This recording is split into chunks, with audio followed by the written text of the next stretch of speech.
Reset Button is a hallmark of animated family comedies. Buildings get leveled, lives get imploded, communities get upended, and then everyone mostly goes back to normal. On that level, the Hulu series, Solar Opposites, knows exactly how to crack a crate of eggs and zap them back intact, all in a tight 20-ish minutes. It's that skill for mayhem and resolution that's intriguing and a tiny bit frustrating at the same time. Unlike modest restaurateurs are frustrated. Suburban nuclear families, Solar Opposites, has a quartet of schlorpians at its heart. Season 2 continues the trend of these four aliens settling into a comfortable existence despite making no reasonable attempts to fit in or avoid murdering fellow residents with reckless abandon. After an opening set of episodes that laid the groundwork for how all of them managed to fit in, Season 2 continues by straying as little as possible from that template. Corvo, voiced by series co-creator Justin Roiland, is the detail-oriented team leader. Human culture enthusiast Terry Thomas Middleditch is the absent-minded slacker. Disaffected teen Yumyulack, Sean Giambrone, is quickly becoming a terror to everyone at his otherwise unassuming junior high school.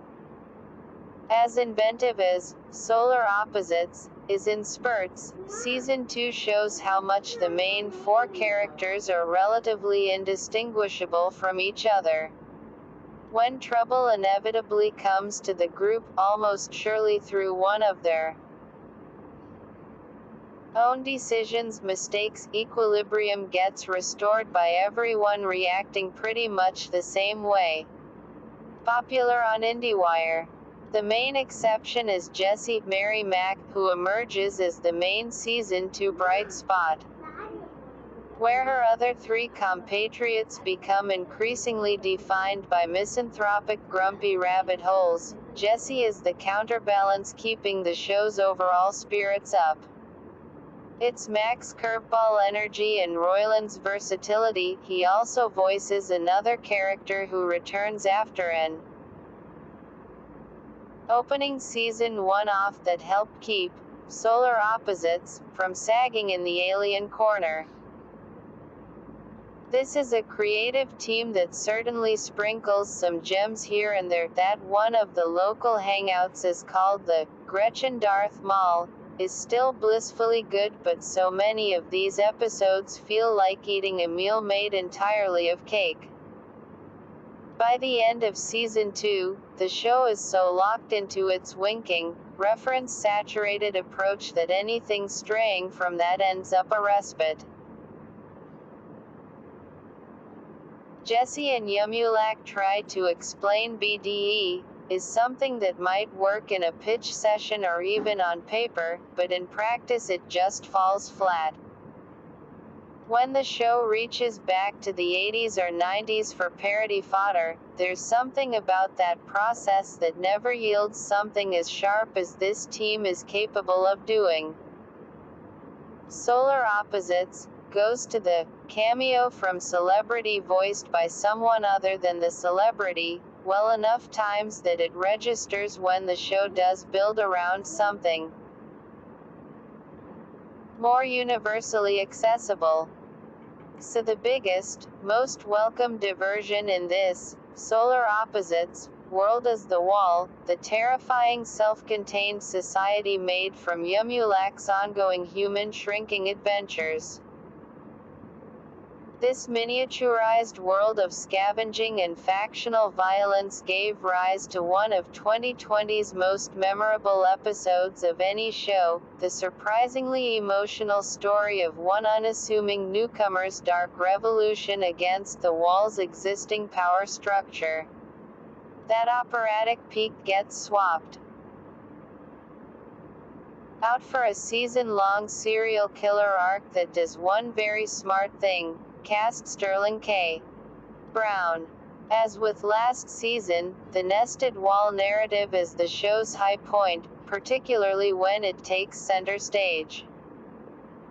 Chaos and destruction is baked into the greater, Rick and Morty, solar opposites, ethos at this point, as will almost certainly be the case for Koala Man. So it's not all that surprising to see so many of these Season 2 episodes devolve into the central figures just getting destroyed in matter-of-fact style.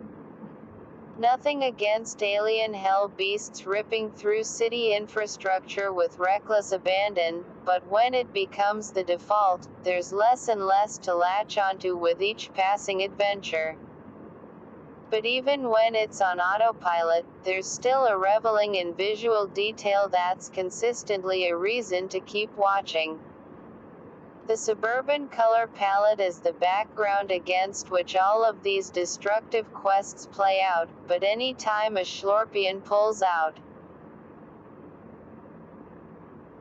a weapon that anthropomorphizes inanimate objects or reorganizes the molecular structure of rats, all those consequences fly by in a hail of purples and oranges and blues that do really shine.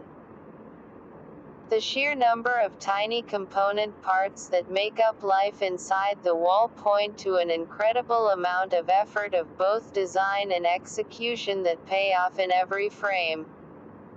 One late episode in Season 2 flips through a group of people that the Schlorpians have wronged in their own ways. That solar opposites keeps finding new ways for them to reduce other people's existence to rubble is an achievement in itself, even with only 16 episodes gone by. The more that becomes a cornerstone of the series, the more those tiny glimpses into those other lives become desirable. Even the group's largely silent pupa gets relative short shrift. Their enigmatic terraforming pet stays out of the way, a shame considering how much their caretakers have managed to stay roughly the same. Like, share and subscribe my channel.